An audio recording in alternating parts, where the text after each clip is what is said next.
Yes, we are ready. Okay, we are live. We are live? Yes. Let me check. Yeah, okay. Yeah, it's live. Okay. Hello and welcome, everyone. My name is Sabine Heinz. I'm one of the vice presidents of Space Renaissance International. And I'm really delighted that you have come to join us today to our webinar. And our today's topic is turning orbital trash into treasure. And this is a really, really very interesting topic. And I'm really happy that Alfred Anzaldúa is here to join us. Hello and welcome. Hi, thank you so much for inviting me to this. This is a favorite topic of mine, and I think of growing concern for many people. So I would like to, this particular talk is a little more detailed than I usually give. But I know that there are some smart people out there who can ask some really good questions afterwards and also provide answers when I can't answer them in comments also. So whenever it is time to start, I will be happy to share my screen and we'll get moving. Yeah, thank you. I also would like to welcome Adriano Ortino. He is our former president, now vice president, and founder, one of the founders of Space Renaissance International. Hello, Adriano. Hi, Sabine. Okay. Before I leave you the floor, I would like to introduce you to our audience. Anzaldúa is a retired US State Department diplomat and 37-year veteran of space advocacy. As a US Foreign Service officer, he carried out consular and science environment work, primarily in Latin America, the Caribbean, and Washington, D.C. He has served as in very various positions for the National Space Society, including executive vice president, chair of the policy committee, chair of the international committee. He continues as a member of the policy committee, international committee, and board director. I recently also joined SRI, board of directors, and has authored or co-authored 40 articles and papers on space development in the Space Review, the Reflector at Astra, and other publications, including the 5th volume of the Aerospace Technology Working Group book, published by the Secure World Foundation. As a member at the NSS Policy Committee, I also co-authored NSS policy papers. He also has given presentations and exhibitions on space-related subjects in English and Spanish. Oh, habla español. And dating back to 1986. The floor is yours. You can start your presentation. We are really curious to listen to your lecture. I hope I can enrich your lives somewhat, or at least entertain. So let me see if I can get my there. One moment, please. Okay, can everybody see my screen? Perfectly. All right. Okay, so let me, actually, I have to minimize so I can see my own slide. I have to minimize something here, just one moment. Okay.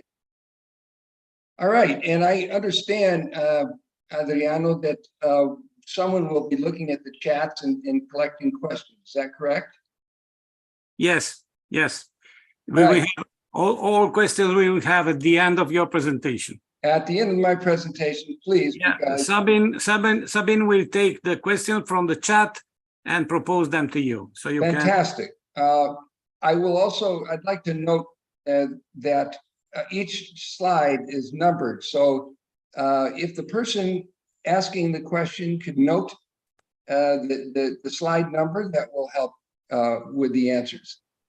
So here we go. As you can see, this is about orbital debris, but and maritime lessons that we can use to deal with orbital debris.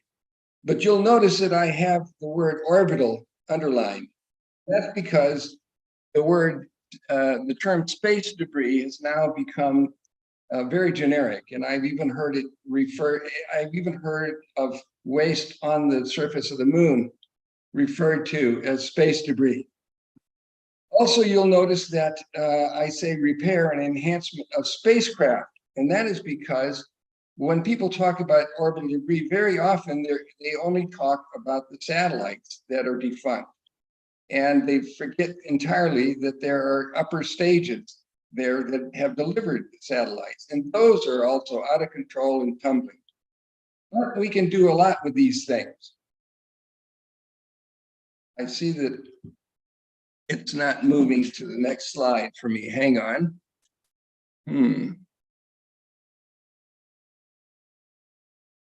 Okay, I'll do it this way.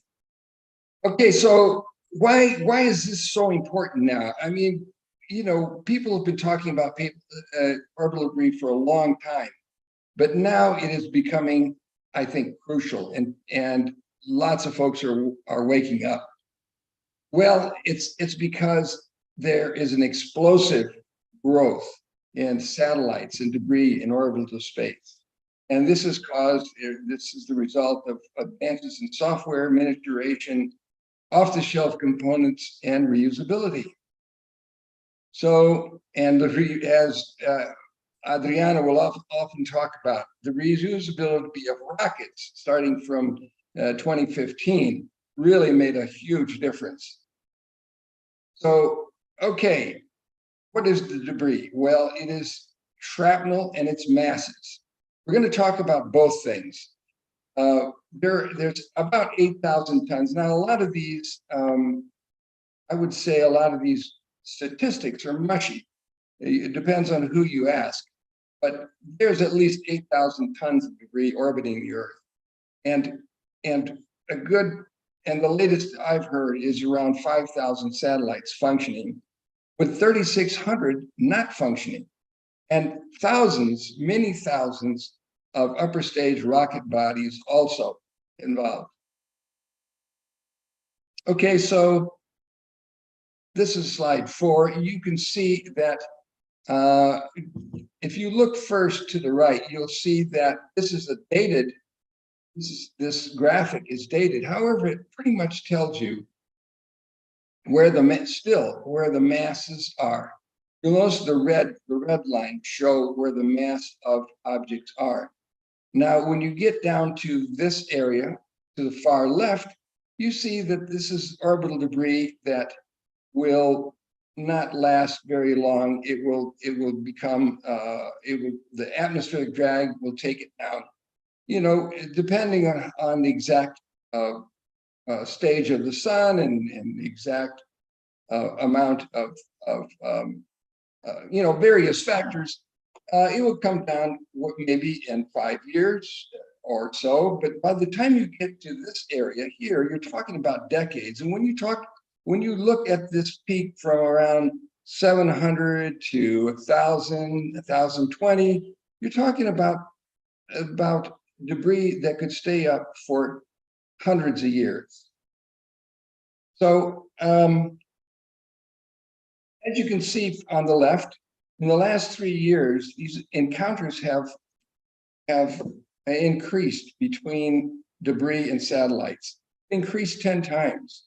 What does that mean exactly? It means that this is a shortened work span, profit spans for satellites. So this is something to really think about. This means that there's less profit more expense.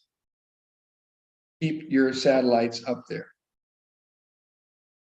Okay, around 34,000 trackable pieces of debris that are larger than 10 centimeters. Let's say like a cantaloupe. 128, and I recently saw 178 million untrackable debris smaller than 10 centimeters. Please understand, everyone, that something as small as a grain of rice can cause major damage to a satellite. So what are we talking about? Why does this happen? Well, I think you all know that the relative impact velocities are enormous. And when you think of something like 28,000 kilometers per hour going in low Earth orbit, well, if something's coming in the opposite direction, well, you can double that. So it is the velocities are frightening. All right, what are the surfaces threatened? I just sum this up by saying that all the services of an industrialized society are being threatened. And, you know, everything from ATMs, credit cards, climate, and things that we take for granted, for instance, weather reporting. Before satellites, 8,000 people died in 1900 when Galveston in Texas was hit by a hurricane. This doesn't happen anymore because we have weather forecasts. So here's the really bad news, and this goes back to the massive punks that are out there tumbling around uncontrolled, some of them weighing as much as 10 tons. Okay, that debris will continue. That debris will continue to collide and cause more debris, and it will grow for another 200 years without one single new launch. But in fact, 70,000 new satellites are being planned. So people talk about mitigation. Mitigation is lessening the problem. We are way past mitigation. You know, the 25-year guideline for bringing something down, for deorbiting something, forget that. Now they're talking about five, great. Mitigation is good. Let's do lots of things to increase mitigation, but we need much more than just mitigation. We need cleanup, and that's referred to as remediation. Okay, but there are identification, liability, and funding issues which stand in the way. There's an identification problem, an ownership problem. This goes back to the Outer Space Treaty, Article 8, which says that a state party on whose registration an object is launched retains jurisdiction and control. Okay, that sounds like a layer of ownership, whatever you want to call it. It's a layer of responsibility for the state party. But again, here's the problem. Only 16,000 of the 55,000 trackable be tied to a launch registering state party. What are we going to do? Okay, there's also a state party liability problem. Article 6, 7 of the Outer Space Treaty and Article 5, the Liability Convention, make multiple launching states jointly and severably liable for any harm to persons and property. Oh, but what about the private entity? What if it's a private entity that carries out a launch or provides property or facility for a launch, or carries out, as we will talk about, carries out spacecraft repair, enhancement, debris recycling, removal, or salvage? There's still no liability escape for the state party because Article 6 says state parties bear international responsibility, liability for national activities in outer space. So, and in the Spanish version, responsabilidad, in a legal document means liability. And Spanish is one of the official languages of the but there's good news. Liability waivers or apportionment agreements for Article 5 of the Liability Convention can apportion liability protection among stakeholders, including private contractors. And we're going to be talking a lot about private contractors. But right away you think, well, how do we compensate liability? Let's say they are partially, at least partially liability sheltered. And they carry out this important work of deorbiting or salvaging or rehabilitating spacecraft. Can we learn anything from maritime custom and law? Well, it turns out that maritime tradition for compensating private parties who rescue vessels, prevent destruction, has been around for a long time, going back to the Phoenicians and Greeks. They rewarded salvors for rescuing ships and cargo. Now, in these days, commercial salvors are rewarded for doing the same thing. And there's a treaty in 1989 that codified all of that. This begs the question, why repair, service, or salvage instead of deorbit? Here's something that Anita Gale pointed out to me. Every kilogram in orbit is potentially worth many times the value of that kilogram on the ground. Potentially worth many times that value.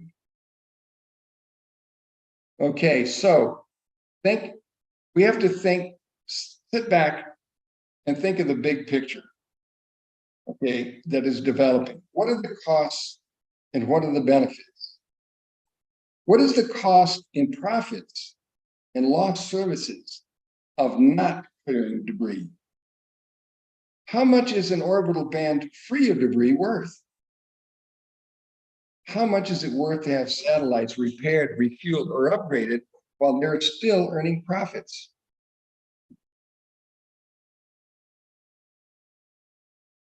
Now, we have overcome some identification and ownership problems in order to carry out this repair, rehabilitation, or salvage.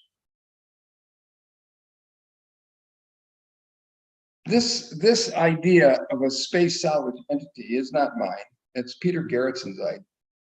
And the idea is to establish a platform by intergovernmental agreement, which assumes jurisdiction control, supervision, ownership, and liability for unclaimed and claimed derelict space objects.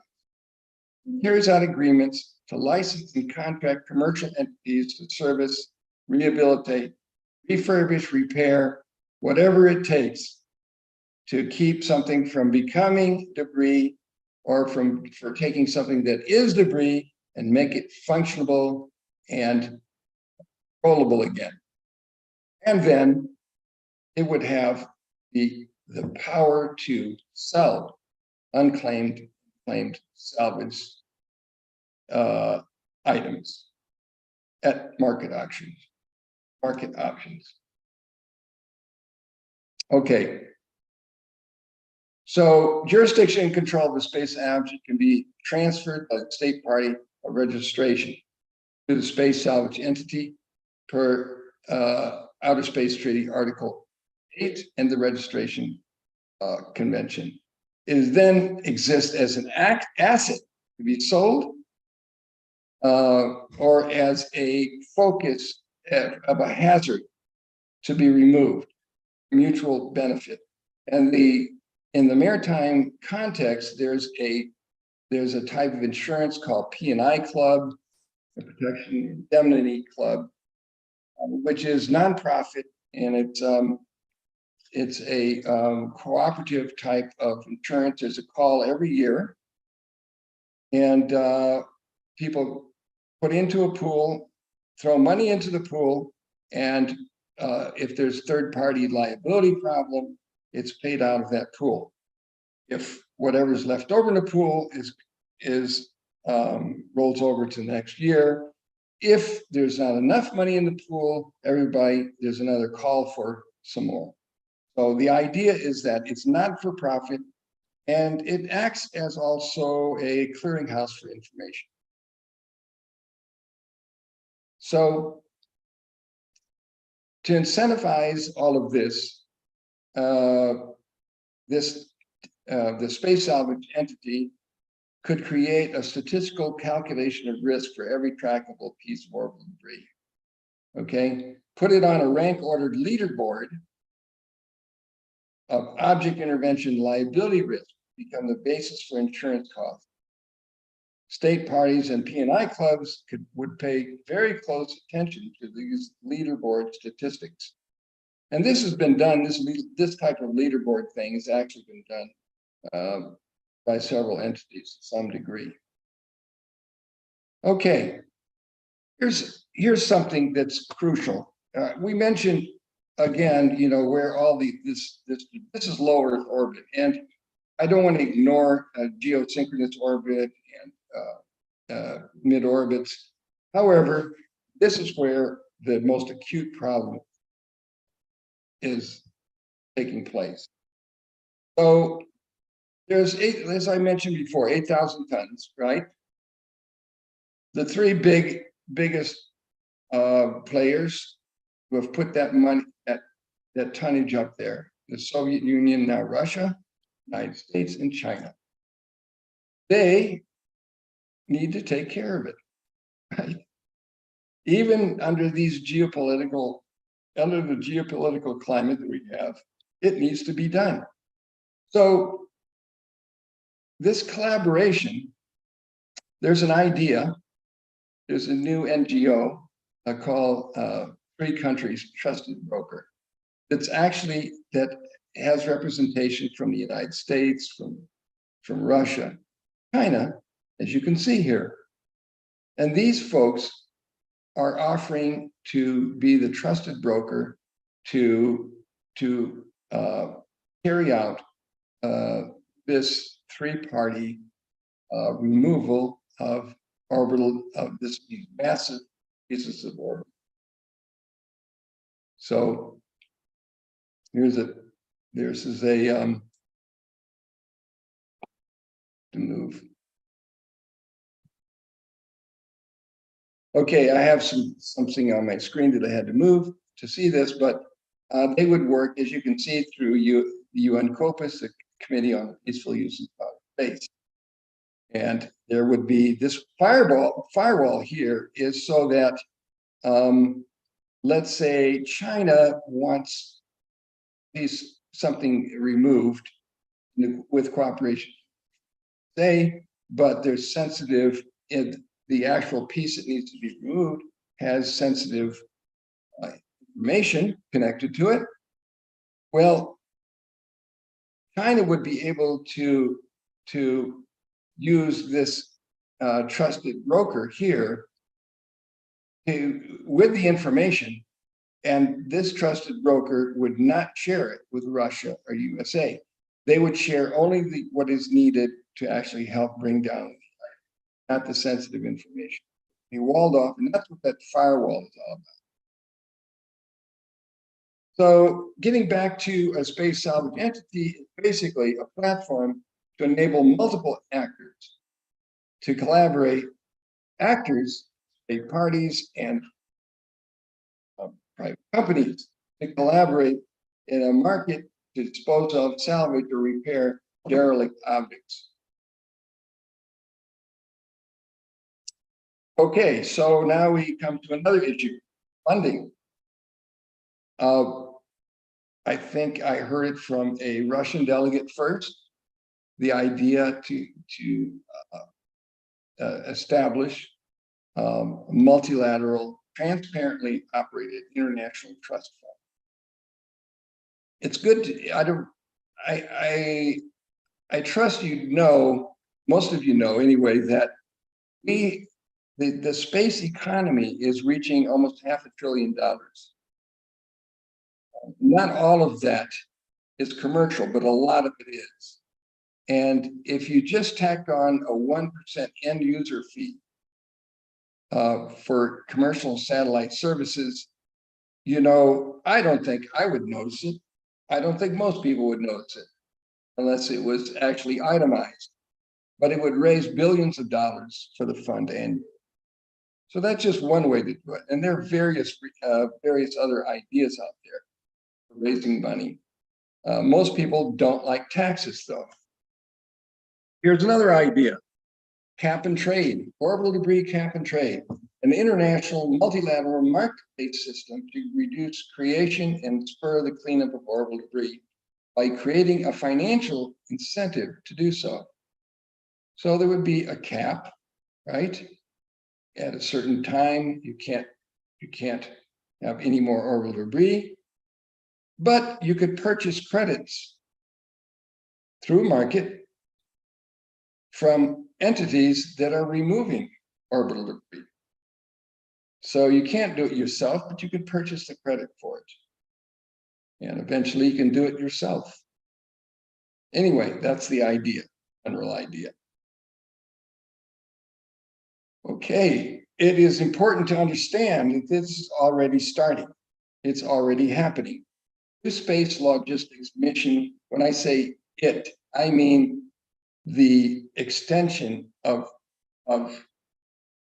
satellites, of spacecraft that would ordinarily become orbital debris now are being extended so they stay controllable and do not become orbital debris.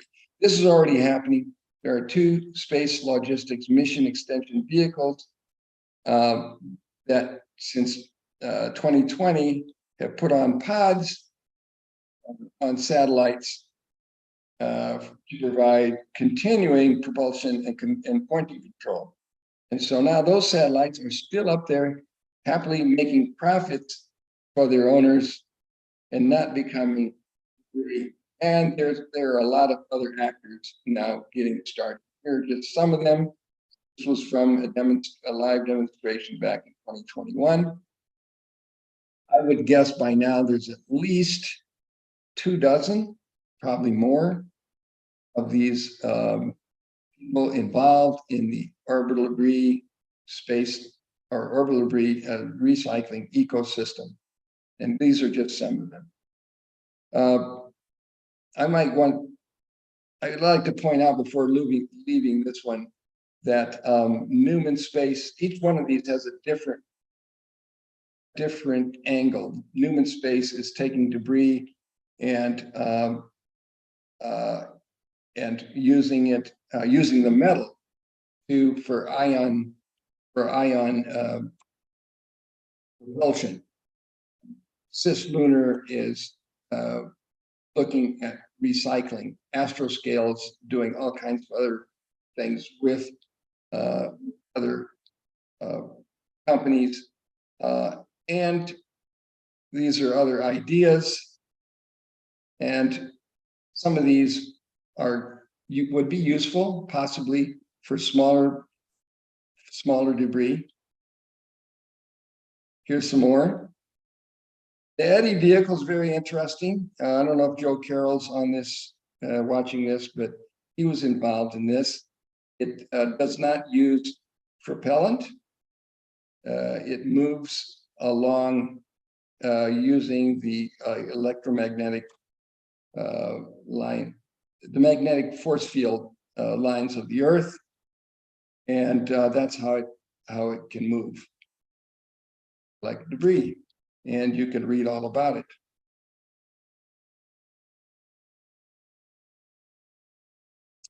Speaking of Joe Carroll, so he sent me an email this morning saying, wait a minute, what about the stuff that's already being trashed that goes up to the International Space Station? As he pointed out to me this morning, that up through January 2023, 112 expendable cargo vehicles visited the ISS and were destructively deorbited. Now, deorbiting is important, but it also causes pollution. So let's think about that. And if it's big enough, it'll hit the ground. Most of it is too small and will burn up, but that causes only a certain amount of that you want to happen. Anyway, the total dry mass, this is not with the waste that was in it. The dry mass was around 460 metric tons, more than the mass of the International Space Station. So his point is that unlike LEO debris, you don't have to match orbits, you don't have to grab them, you don't have to drag them to recycling centers or salvage. And there's always lasers. Somebody always thinks about the lasers. And sure, what's it? Claude Phipps done a lot of work with this. Yeah, you can deorbit lasers. You can do it from the ground, low Earth orbit. You can do it with a space laser, but this, if it had to be done, it has to be done transparently, multilaterally. People are very afraid of lasers in general. Lasers can be weapons. So yes, at this place, it would have to be done very well, very transparently. So again here, I think it's important to know about CONFERS, the organization CONFERS.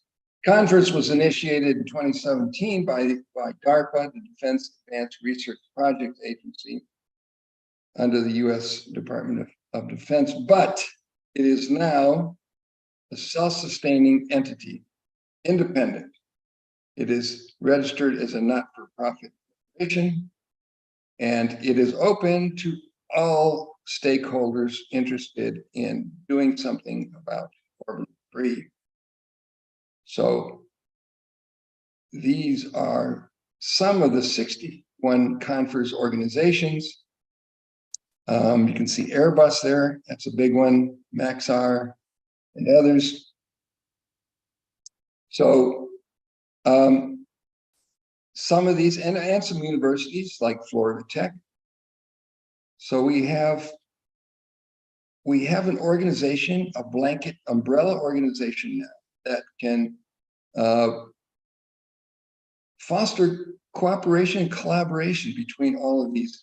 And that's something I've noticed that's very, very different with these folks coming up now, these emerging companies.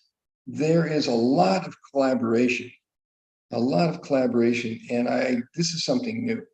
This is something new. So way eventually down the road, there could be an international space anti-dumping and salvage convention informed by best practices, which turn into customary international law and maritime tradition law. And it could codify and refine what is evolved from actual orbital debris best practice over the years. Now, there can be best practices and also destructive practices. It was the destructive practices that have caused the problem that we have now. So let's look for something better. Thanks for your time and attention. And if you have questions, I will try to answer them. If you have comments, I would be great to hear what you think.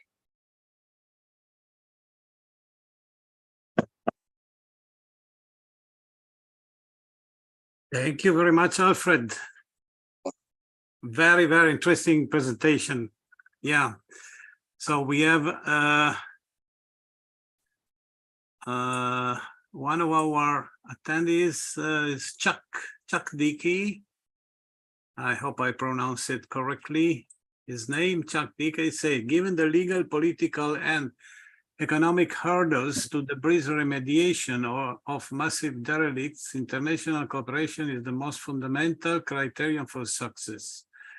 Salvage opportunities could become part of that equation to help make remediation affordable, but governments working through an independent, private, neutral, non-profit NGO instead of directly debris accords or through an IDO would enable us to overcome hurdles. Very well said. Yeah. Yes, and I think that's the same Chuck that's part of the three-country trusted broker outfit. And I met Chuck recently at the UN COPUS meeting, and the last one, and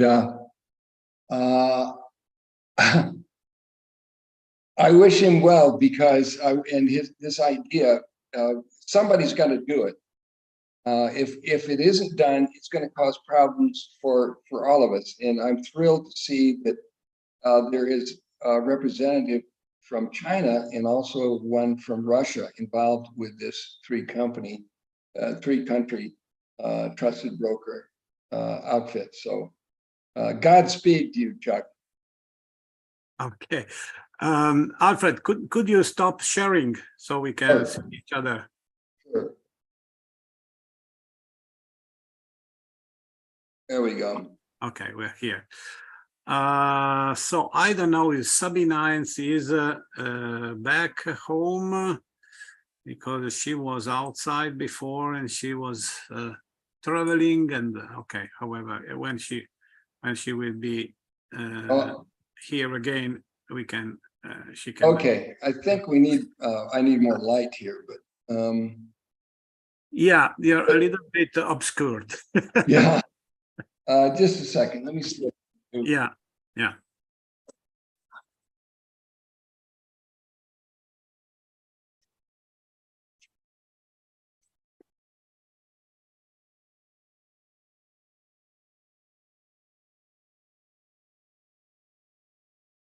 That's probably too much.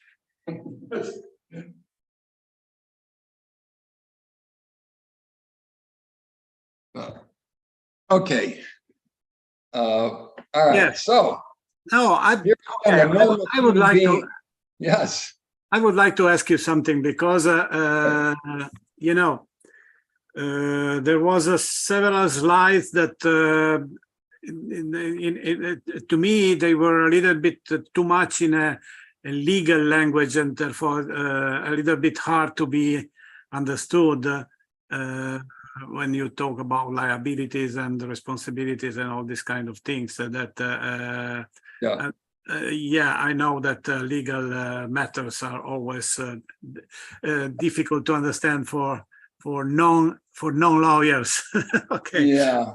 Yeah. However, no. But what I would like to ask you is a more general question, trying to, you know, to understand better the big picture and the main objects that compose this picture. So when you say we have in orbit we have several kinds of debris, I would differentiate them among big debris that are big wreckages like upper stages of rockets, like tanks for fuel, I mean, or big dismissed satellites that are wreckages, you know, like an old ship, dismissed ship in the sea. Yes. L'Olandese volante, no? Flying Netherlands. Yes, the legend.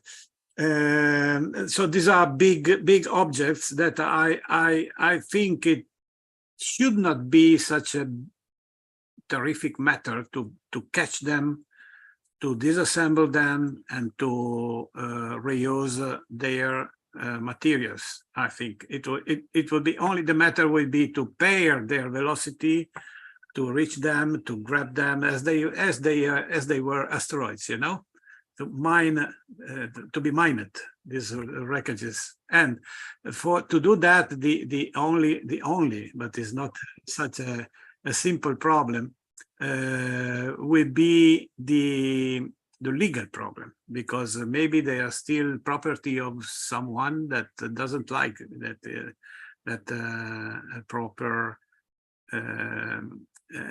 company or yeah, dealers will take it and manage it and so on. So that's the first. It will be let me say for big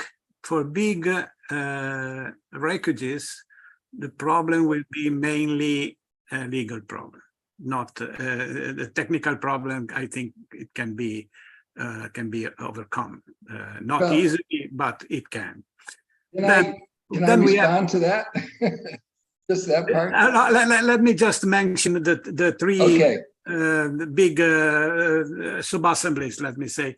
Then we have, let me say, medium dimension debris that probably they are not recognizable. They are not signed by the owner, because they are pieces of materials. So the 10 centimeter or 14 centimeters or what it is, or 5 centimeters. So they are not. It would not be possible to recognize them. Then maybe we will not have a legal problem over there, because nobody can say that piece is mine. Maybe. But the smaller are the debris, the harder it becomes to catch them, I think. And yes, if I think that I can get some value from a big wreckage, because it's a lot of material, when we come to small pieces, I need to collect many of them in order to make a reasonable value in terms of materials reusability. And here we come to the I think to the real technical problem, that it would be to have some kind of, I don't know which kind of thing we can imagine, maybe a network, a magnetic network, very, very big, that can somehow attract the small pieces and collect them. I don't know if I am just say some kind of science fiction wording, but yeah, I think, okay. However, it is a quite different problem with respect to reusing the materials of a big wreckage. Then we come to the very small debris that are maybe the most dangerous ones, because if a big or medium debris, you can see it, you can, and so you can avoid it, you can move in space, avoiding the collision. With the small pieces, I mean, smaller than 1 centimeter or so, it becomes a bigger danger, and also a still bigger problem to catch them and to remediate. So I'm thinking about those 128 millions of small debris that are growing, because, as you said, even if we will not put any more satellites in space for 200 years, we will have an increase of debris. Because why? Because a satellite will have collisions and generate a new smaller debris. So I wonder if any solution is already imagined in order to catch the small debris. That is, in my opinion, just as an intuition, but something I'm reading also on this subject, because we are going to present a paper for the IAC in Baku about exactly this point, to adopt a business strategy for the recovering of the orbit. So, okay, I think. Can I respond? Yeah, if you could just sketch the three. Okay. Maybe more than three. Let's start. For me, I saw three things, but maybe Yeah. No. Good questions. Good question. Good comment. I disagree a little bit. Let's start with the big debris. The big debris is not easy to catch because Okay. it's tumbling. It's tumbling. Okay. So, so the catching spacecraft has to not only match the inclination, the altitude, the velocity, but it's also got to match the tumbling action.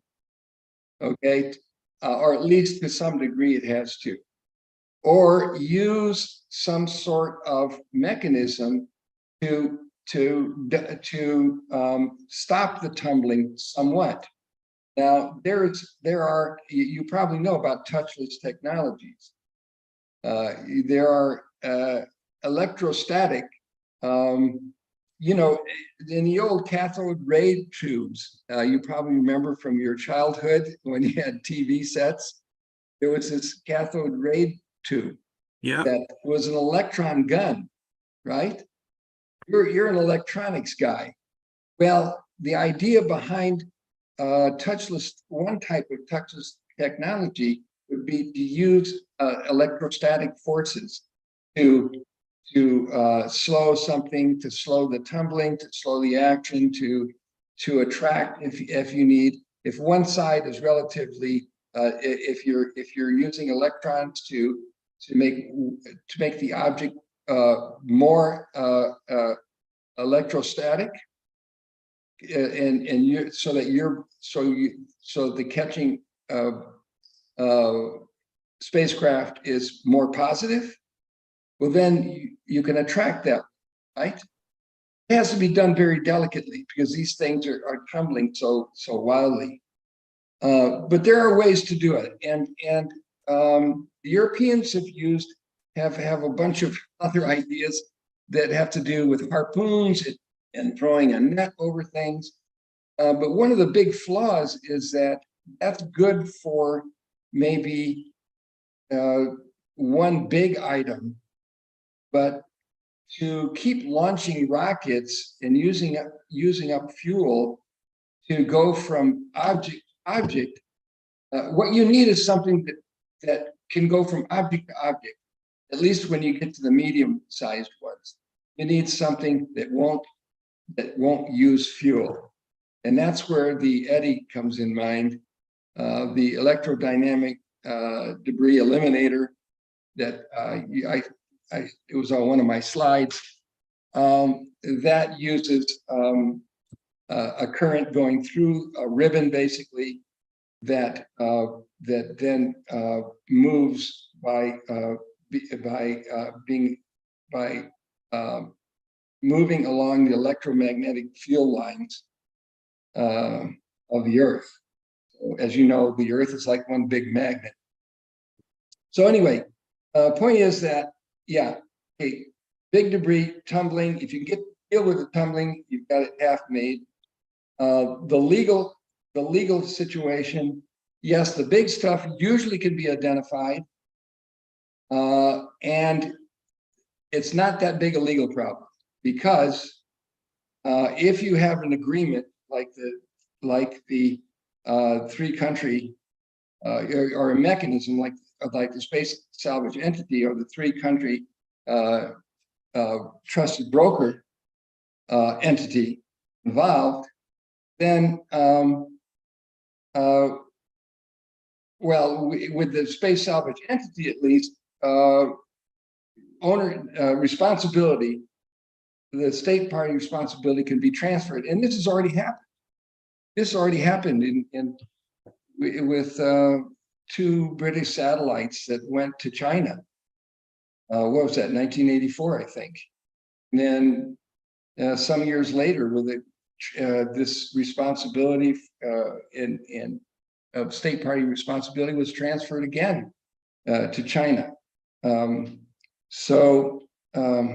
I think Sweden was involved in that case. Anyway, so some form of ownership and responsibility can be transferred. That's already been shown. Medium-sized stuff, yeah, a lot of that can't be identified. if you remember from my talk, most debris cannot be identified. Again, this is where as a multilateral organization like the Space Entity's got to be involved, with everybody agreeing that no matter whether it is identifiable or not, there's going to be a multilateral way to deal with this, with everybody agreeing. It's got to be transparent. And so the key is to have this platform that you tie all these nation states and their contractors together in a transparent, cooperative way. Now, magnetism, you mentioned magnetism. A lot of this stuff is aluminum. And, magnetism, electromagnetic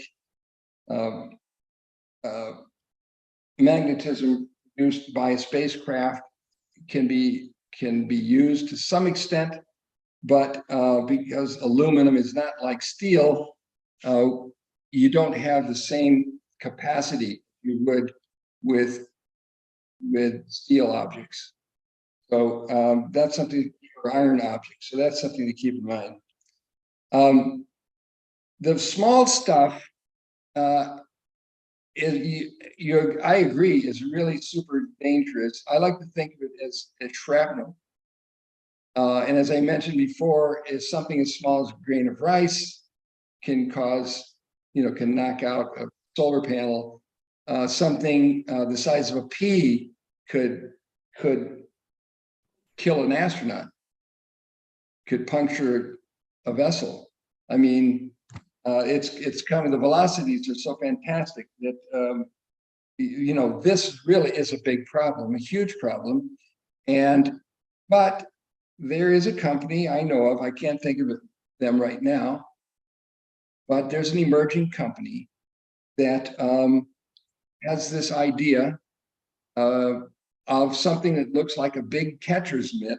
I don't know if you know what a catcher's mitt is in baseball, U.S. baseball. There's this big mitt for catching very high velocity fastballs. There is something like that using layers of Whipple shielding. So you've heard of Whipple shielding, I think. It's the shielding it's multi-layer shielding that spacecraft use to deal with the grains of rice and so forth. So what's happening is that spacecraft put more and more shielding on, and that means they're more massive. That means they use more propellant. So it's not a very good solution, but it's all we have. And I have seen a company, an emerging company, that has this idea of basically a giant catcher, yeah, with multi layers of this Whipple shielding or something similar to it that would go in orbit and help to clean some of that super high velocity stuff. So yeah, it's a huge problem. There are emerging companies that are dealing with all these problems.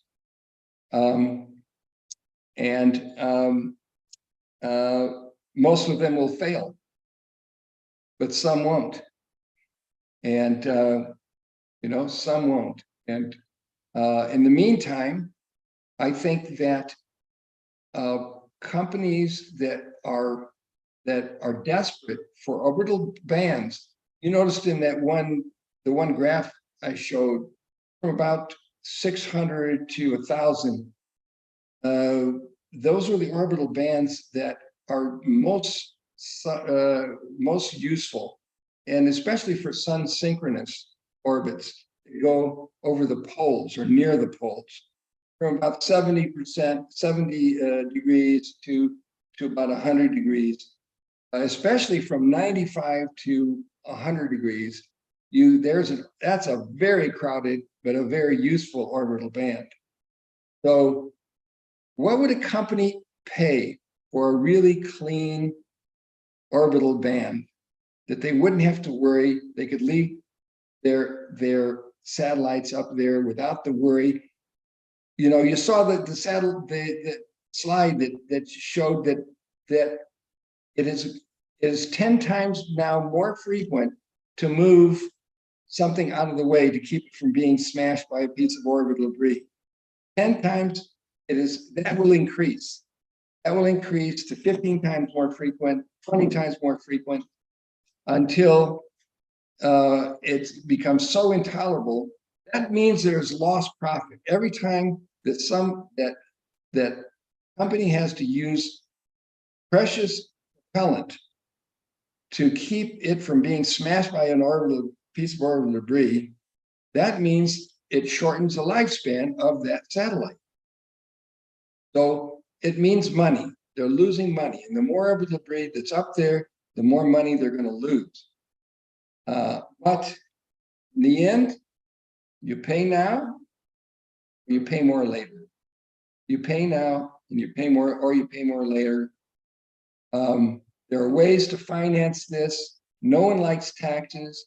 My friend Joe Carroll, I don't know if he's listening or not, but he says there should be parking fees for satellites and for their upper stages. We can't forget the upper stages are up there. So you want to keep something in orbit, then there's a fee for it, and that fee can go towards cleanup. So, but one country can't do it alone. It has to be multilateral. They all have to agree to this at once. And that gets back to a platform like the Space Salvage Entity. You need some sort of a platform to tie these countries together in agreement, a cooperative agreement.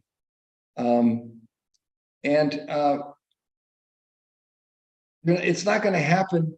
Otherwise, it's not going to happen until there's a tragic incident, I'm afraid.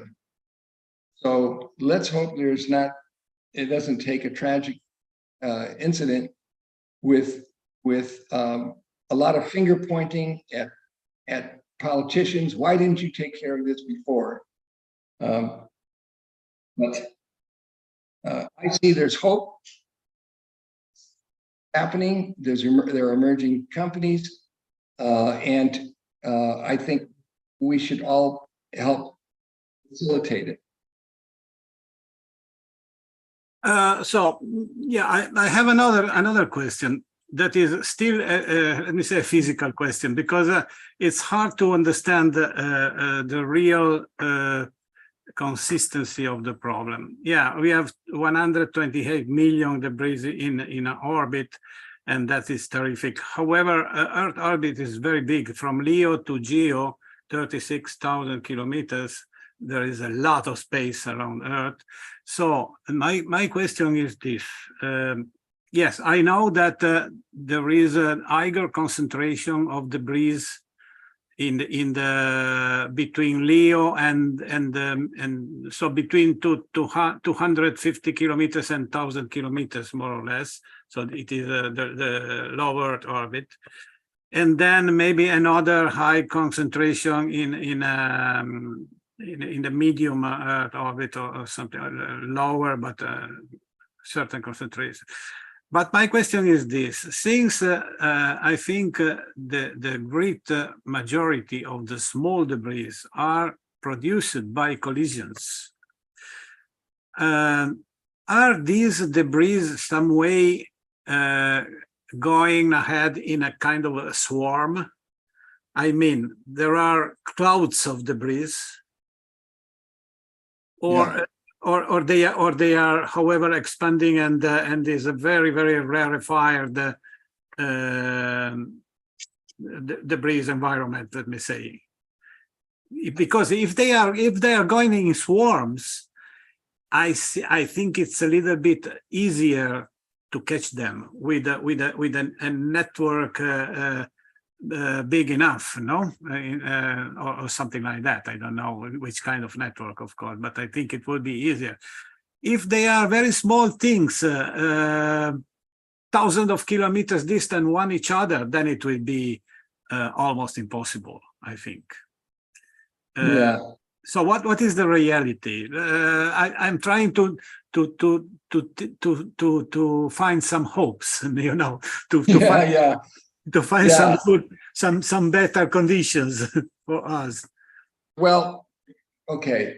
I'm not sure I'm qualified to say exactly how soon this stuff disperses, but I do know this, that when there's a collision, for instance, in 2009, when the Cosmos, a defunct Cosmos, hit an Iridium, working Iridium satellite, 2,500 pieces of trackable debris came from that.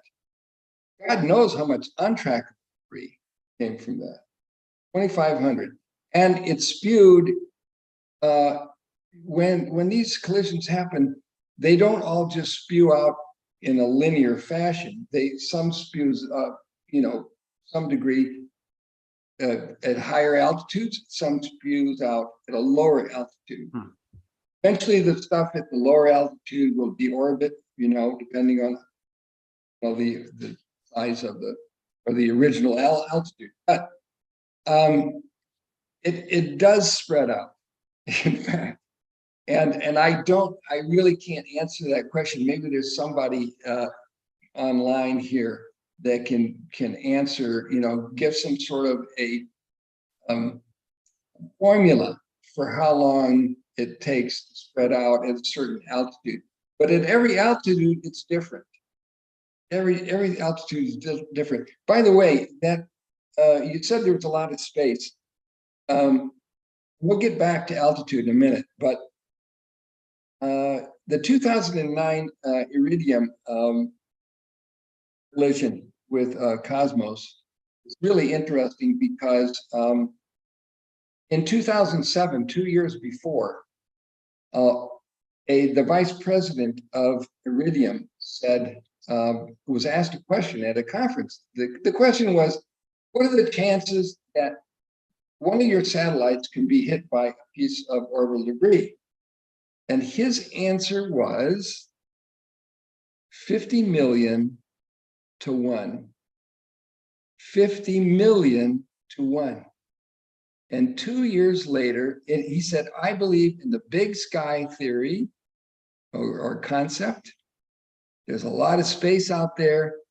I think the chances are 50 million to 1. And 2 years later, it happened. 2 years later. So yeah, there's a lot of space there.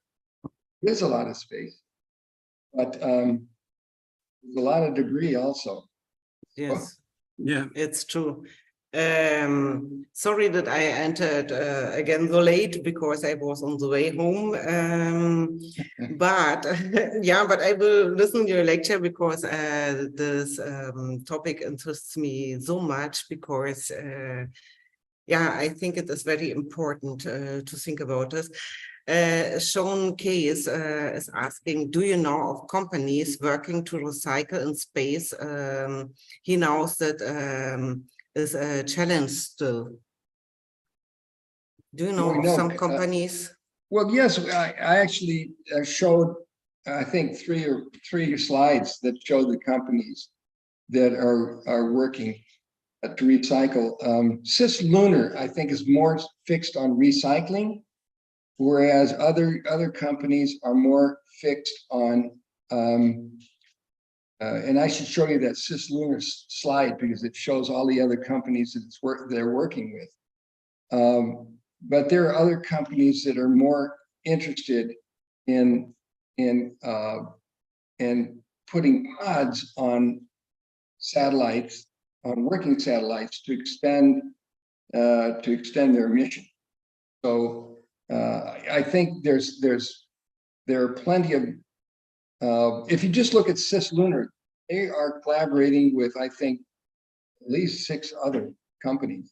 and they're all about recycling of one form or another, both to create propellant. They use Newman Space. Newman Space is one of their collaborators, and Newman Space is the one involved with using metals to create propellant. So, but then they also are talking about using recycling the metals and so forth for construction. So the answer is yes. Yeah, the answer is yes. Especially cislunar. Check out cislunar, Sean.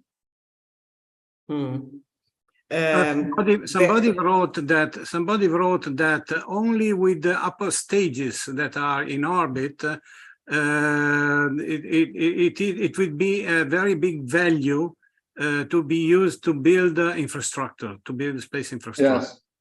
And so that I think maybe it could be one of the first goals for a business plan. I mean, to recover as many as possible of these big cylinders in orbit, and maybe to put them in a parking place somewhere in a higher orbit, in order Yes. to link them together and to put them there to be used in maybe not this morning, but maybe today in the afternoon, you know. Yeah, there's a particular company, I'm trying to think of the name. Can I turn on the my screen again, my share screen? Sure. If I can go to, Please. okay, one moment. Because yes, there's one company in particular that wants to work with these upper stages. So let me move this over. Share screen, okay. Okay, let me. Okay. Hang on. All right, so let's. Okay, look. Sean Case asked about recycling. Cislunar Industries is the big recycling. Yeah. You know, they're not a big company. They've gotten help with the Colorado School of Mines. They're involved with Astroscale, and Newman Space, as you can see, is one of their collaborators, and others. NanoRacks, and NanoRacks is the company that's involved with rehabilitating these upper stages. Now they've done some work with an upper stage that, you know, they followed up. I mean, it wasn't one that was already there tumbling around. They've already done some work with that kind of upper stage, and the idea is to turn it into a workshop or some sort of a contained containment for work, for future work on orbit. So NanoRacks is the one to watch for that. And here, this shows you some of what the Europeans are trying. They have this remove debris spacecraft. And now you asked, Adriano, you asked about medium-sized stuff. Even if it's big enough, Harpoon might work. Nets, of course, they're checking, and drag sails. Drag sails, you can have drag sails you can attach. The idea is, well, as you know, the atmosphere doesn't just stop at 100 kilometers. It continues, and if the sun is in an active phase, it actually expands. So the idea for a drag sail, of course, is to you attach it to a piece of debris, and then it slowly it causes more drag in the atmosphere and slowly deorbits. But better than deorbiting this stuff, better than deorbiting this stuff is to rehabilitate it so it becomes useful again, or to catch it before it becomes debris. So we have to do both. We have to do both. And you asked also about the, how to deal with tumbling stuff. You see this is what we're talking about with this,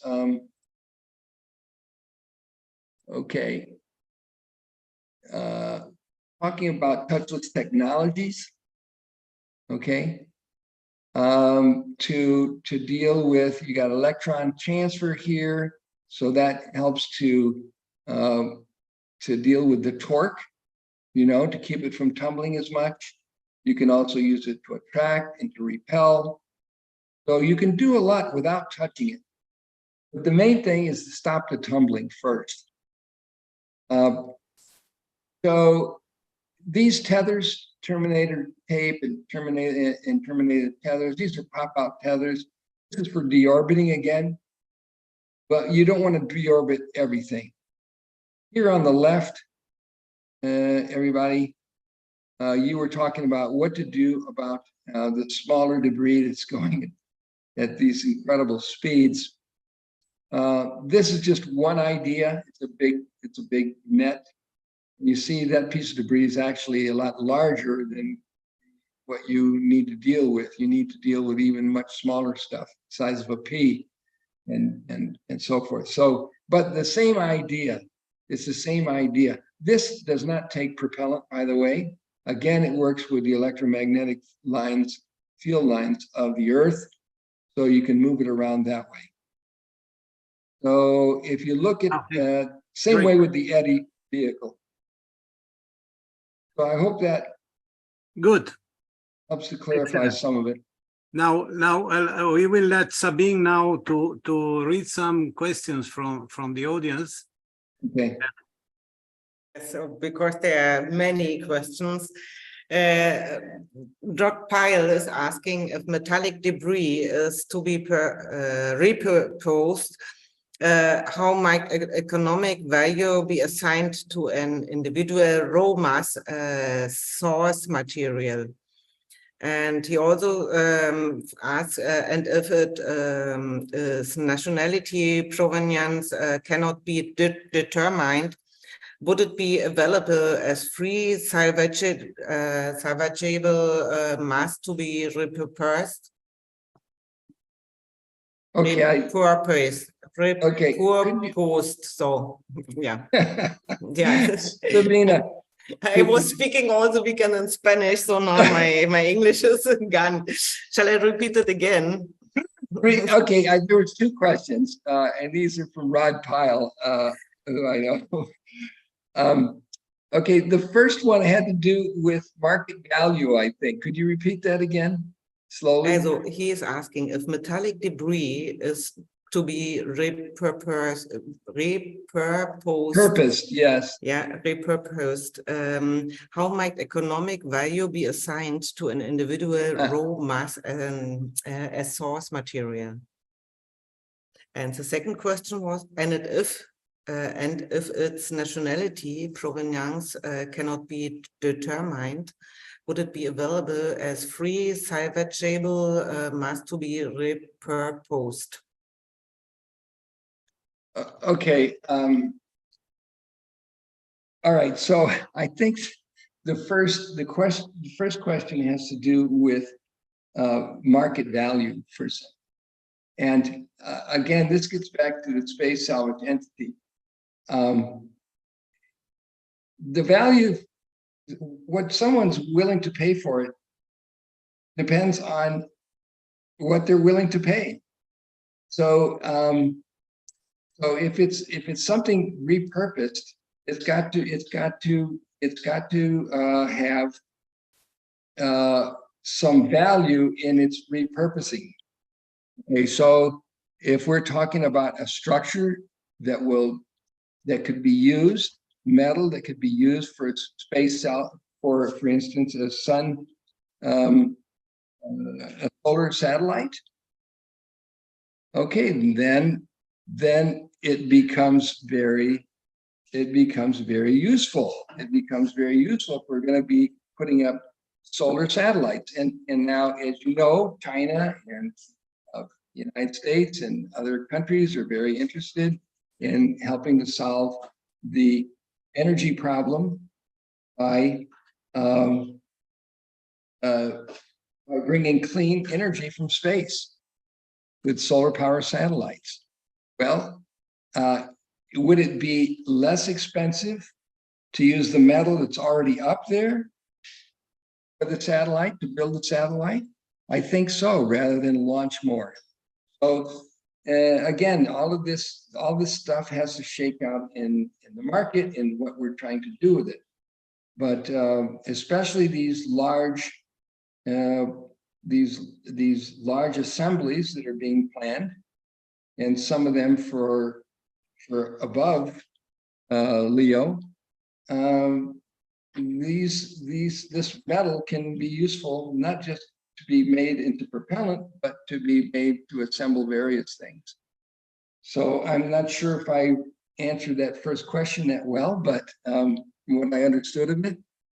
Could you repeat again? I'm sorry, the second question? The second question was, and that if its nationally provenance cannot be determined, also if it cannot, if it is not possible to find out from which country it comes, would it be available as free salvageable mass to be repurposed? Okay, would it be available as something? I didn't get that, but that again, this goes back to the space salvage entity. Most of the debris cannot be assigned to a country. That's the situation with most of the debris. So there has to be an international agreement that everybody is involved in, that wherein in the agreement, everybody agrees to the proposition that the unidentifiable debris will be brought into the mechanism, and costs and profits will be shared. You know, so again, it's got to be cooperative, it's got to be transparent.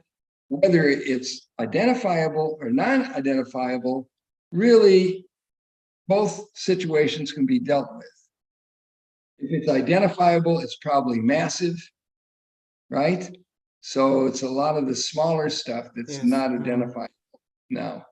And again, it goes back to Peter Garrison's idea for a space salvage entity, take care of that kind of stuff. By multilateral agreement, that's also transparent. Everybody's got to be in on it. And there's got to be a platform to bring them together. Yes, I think that's true, and I think it should be identifiable. Could you please stop sharing your screen so we all can be seen? Yes. On? Okay.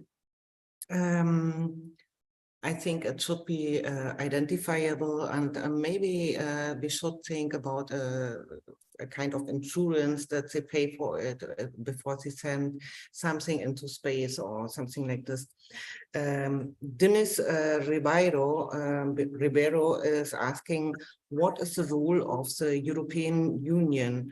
Could the EU be a further broker besides China, Russia, and the US? The European Union is a very important entity. Technically, they're not a state party, right? Mm-hmm. But because they're composed of state parties, they carry a lot of weight. And the European Union could be a key player in making this happen.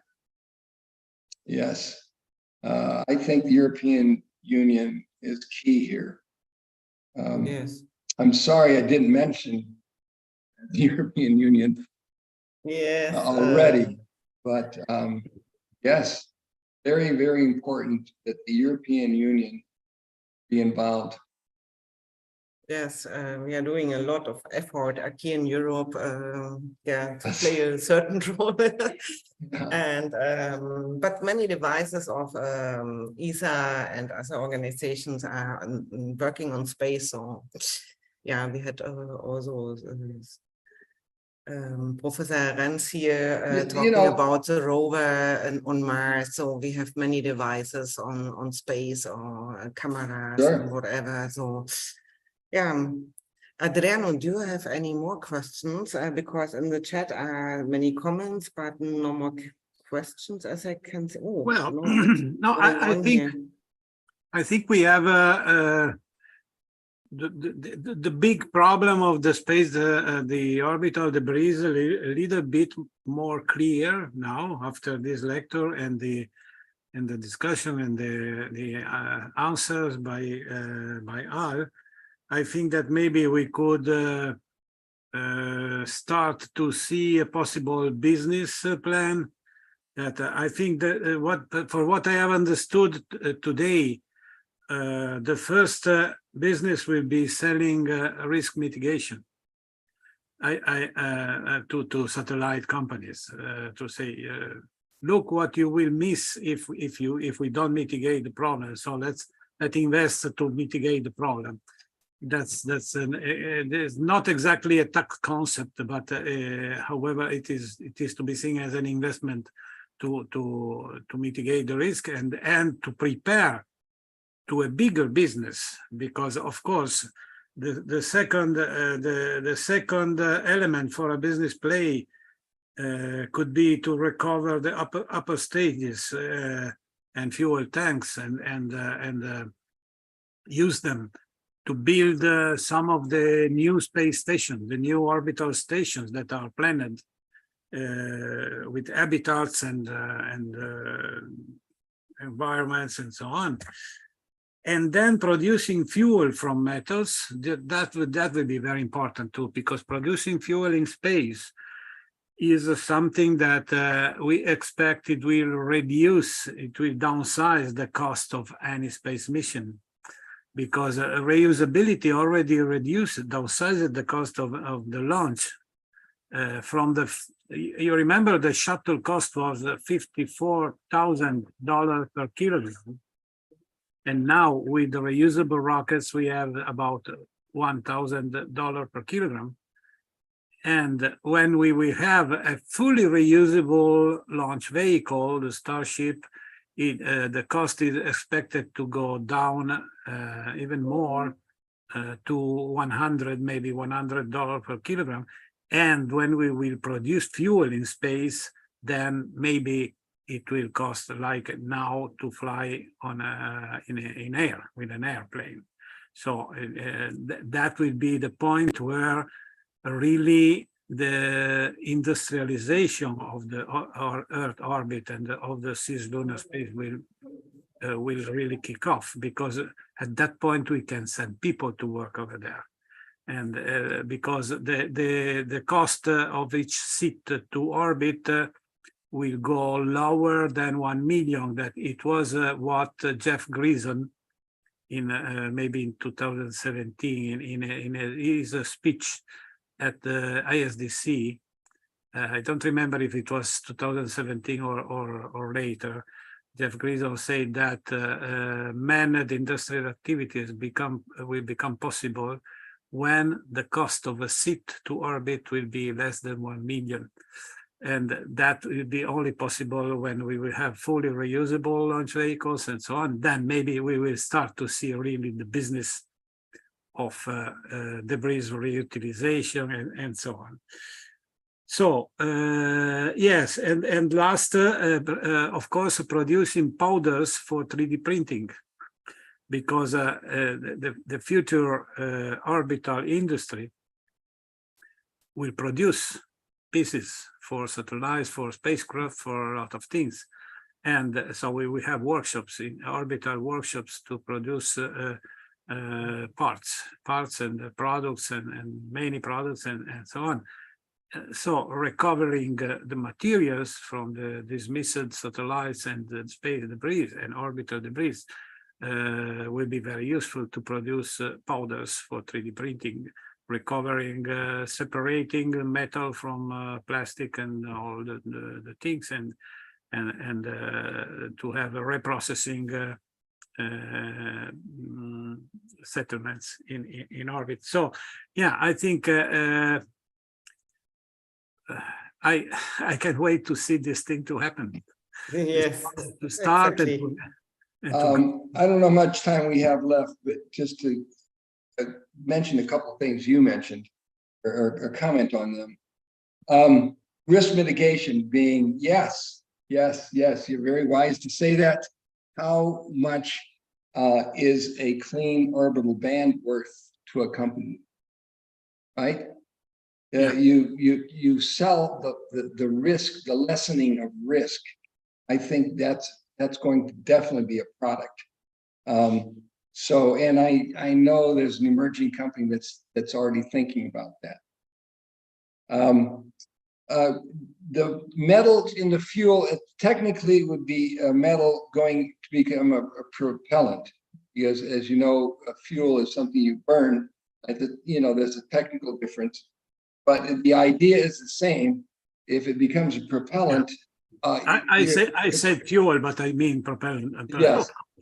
So, and of course, and that is, you're very wise to point that out, that will be, especially if you need to keep, you need to keep these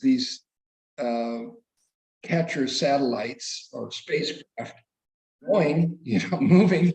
Yeah, it's key. It's key. And I didn't think of the 3D printing powders, but that's another one too. So yeah. Very cool stuff happening, and I hope it happens soon. Yes. How much time how are we doing with the time now? Pardon? How are we with time? We are okay with time because we are not stopping the speaker or the chat as long as there are questions in the chat. And this is the purpose of this webinar, that we listen to each other, that we have time to talk and to go into the deep of a certain topic. So, and this is nice here in this, and I see all the people are still in the chat and commenting the chat and the questions we are doing. Sean is saying nanofuels, unveiling the ambitious zero debris charter initiative, Airbus Defence Space, OHB, and Thales Alena Space join forces in support of his endeavor to tackle the pressing issue of space debris. In any case, it was a really interesting evening, and I'm really happy that we had you here, Alfred, yeah, it was a really interesting evening, and I would like to point out that we are a non-profit organization. So if you want to join us, to support us, you are invited to join us. And yeah, many speakers became member of SRI after their talk, so it is nothing unusual. And I would like to point out also our next webinar. It's on the 17th of July. Michelle Hanlon will speak about recognizing and protecting the history of humans in space. It's a very interesting topic. So I invite you to listen to it and all the people in the chat.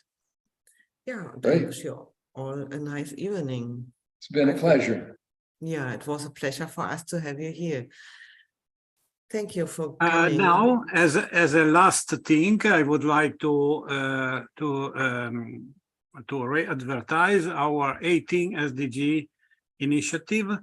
We are still collecting signatures on our petition, and we are still accepting co-promoters. We have now 44 organizations.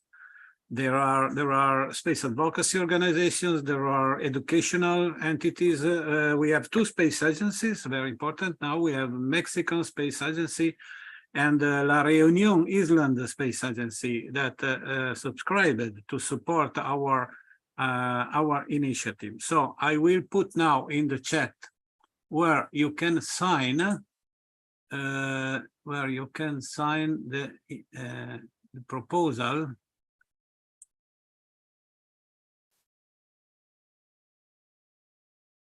And okay. And also the petition on change.org. Now I'll give you the link also for this.